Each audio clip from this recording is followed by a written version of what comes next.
আমি সততে ভূমিকম্পৰ কথা শুনিবলৈ পাওঁ ভূমিকম্পৰ জোখৰ এককক কি বুলি কোৱা হয়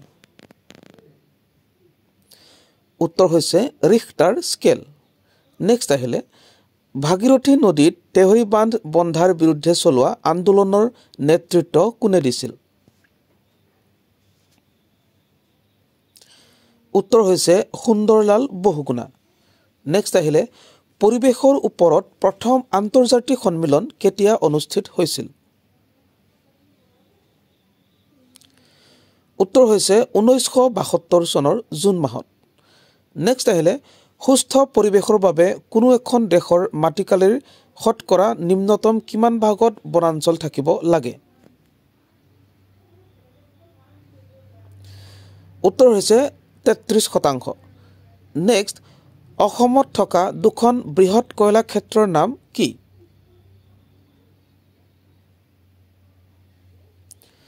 উত্তৰ হৈছে লিডু আৰু মাৰ্ঘেৰিটা নেক্সট আহিলে গংগা নদীৰ প্ৰদূষণৰ মুখ্য কাৰণ কি উত্তৰ হৈছে ঘৰুৱা নলা নৰ্দমা আৰু ঔদ্যোগিক আৱৰ্জনাবোৰ পেলোৱাৰ কাৰণে নেক্সট আহিলে তলৰ কোনটো ধাতুৰ অনিষ্টকাৰী প্ৰভাৱ আছে উত্তৰ হৈছে আটাইকেইটাৰে অৰ্থাৎ কোবাল্ট ইউৰেনিয়াম সীহ নেক্সট আহিলে তলত দিয়া কি ৰোগ পানীৰ যোগেদি সংক্ৰমিত হয় উত্তৰ হৈছে কলেৰা আৰু ডিসেন্ট্ৰি নেক্সট ব্ৰহ্মপুত্ৰ নদীখন বৈ গৈছে গুৱাহাটী মহানগৰীৰ কোনটো দিশেৰে উত্তৰ হৈছে উত্তৰ দিশেৰে নেক্সট আহিলে তলত দিয়া কি ৰোগ বায়ুৰ মাজেদি সংক্ৰমিত হয়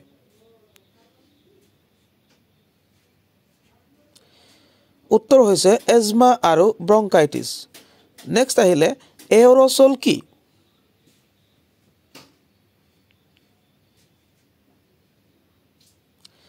উত্তৰ হৈছে বায়ুত উপঙি থকা গোটা আৰু জুলীয়া পদাৰ্থৰ ক্ষুদ্ৰ কণিকা নেক্সট কি প্ৰধান কাৰকৰ বাবে বায়ুমণ্ডলত কাৰ্বন ডাই অক্সাইডৰ পৰিমাণ বাঢ়ি আছে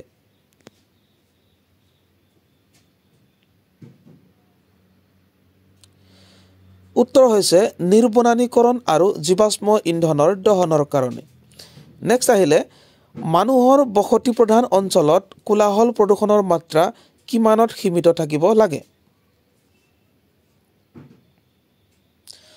উত্তৰ হৈছে 70 ডেসিবেল নেক্সট ভূমি অৱনমন অৰ্থাৎ ল্যান্ড ডিগ্ৰেডেশ্যন কি কাৰণে হ'ব পাৰে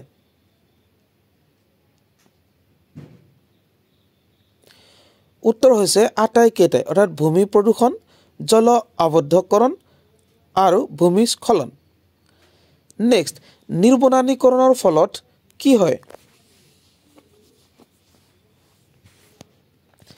উত্তৰ হৈছে বেছি ভূমিস্খলন হয় নেক্সট জল আবদ্ধকৰণ কিয় হয়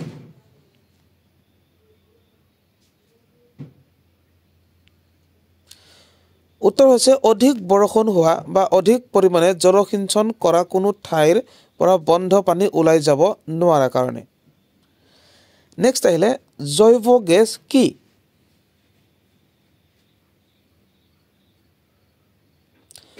উত্তৰ হৈছে এবিধ প্ৰদূষণমুক্ত ইন্ধন নেক্সট আহিলে কোনবিধ বিষাক্ত গেছৰ কাৰণে ভূপাল গেছ দুৰ্ঘটনাটো ঘটি বহু লোকৰ মৃত্যু হৈছিল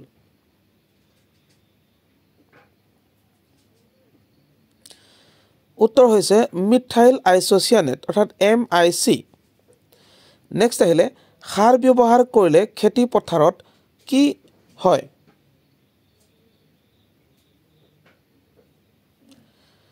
উত্তৰ হৈছে অজৈব আৰু জৈৱ যৌগৰ যোগান ধৰা হয় নেক্সট হৈছে কাগজ কলত অৰ্থাৎ পেপাৰ মিলত কি বিষাক্ত পদাৰ্থ ব্যৱহাৰ কৰা হয়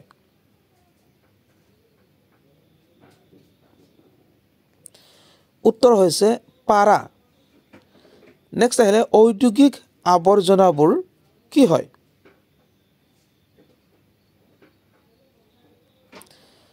উত্তৰ হৈছে মাৰাত্মক জল প্ৰদূষক নেক্সট আহিলে মথুৰা তেল শোধনাগাৰৰ পৰা নিৰ্গত হোৱা কোনবিধ গেছে তাজমহল প্ৰদূষিত কৰিব বুলি শংকা কৰা হৈছে?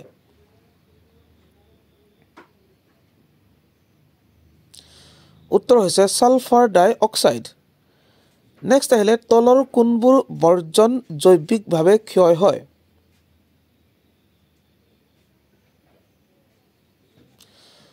উত্তৰ হৈছে ওপৰৰ সকলোবোৰ, অৰ্থাৎ বাতৰি কাকত, জীৱ জন্তুৰ বিষ্ঠা আৰু শাক পাচলি, মানে ইয়াত পচি যোৱাৰ কথা কৈছে।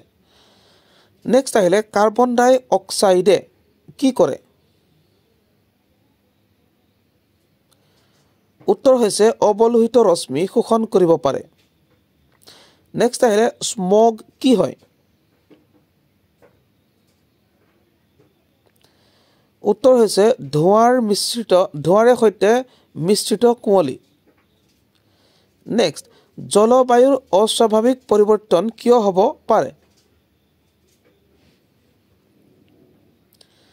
উত্তৰ হৈছে বায়ু প্ৰদূষণ আৰু নিৰ্বনানীকৰণৰ কাৰণে। নেক্সট আহিলে বহুমুখী নদী বান্ধৰ সহায়ত কৰিব পৰা কামবোৰ হ'ল ওপৰৰ সকলো, অৰ্থাৎ খেতি পথাৰত জলসিঞ্চনৰ বাবে পানীৰ মজুতকৰণ, সমূহীয়াভাৱে সকলো দিশৰ উপকাৰ সধা, বিভিন্ন দূৰণিবতীয়া অঞ্চললৈ খালৰ জৰিয়তে পানী যোগান ধৰা। নেক্সট আহিলে ঔদ্যোগিক বিপ্লৱ অৰ্থাৎ ইণ্ডাষ্ট্ৰিয়েল ৰিভলিউশ্যন কোন শতিকাত হৈছিল?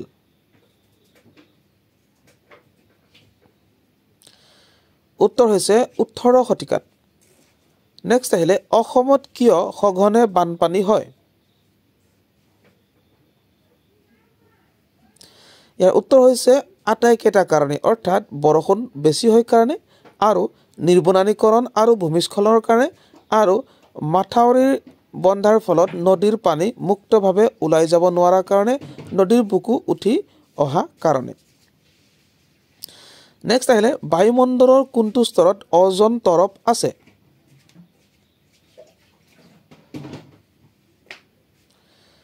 উত্তৰ হৈছে ষ্ট্ৰেটোস্ফিয়াৰ। নেক্সট আহিলে তেজস্ক্ৰিয় পদাৰ্থ কি?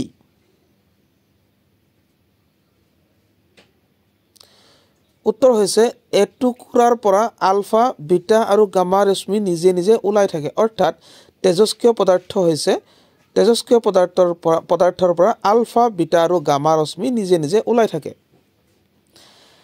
নেক্সট আহিলে ৰাষ্ট্ৰীয় অভয়াৰণ্য আৰু সংৰক্ষিত বনাঞ্চল স্থাপনৰ মূল কথা হ'ল?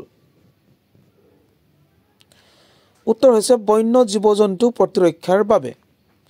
নেক্সট আহিলে কীটনাশকবোৰ কি হয়?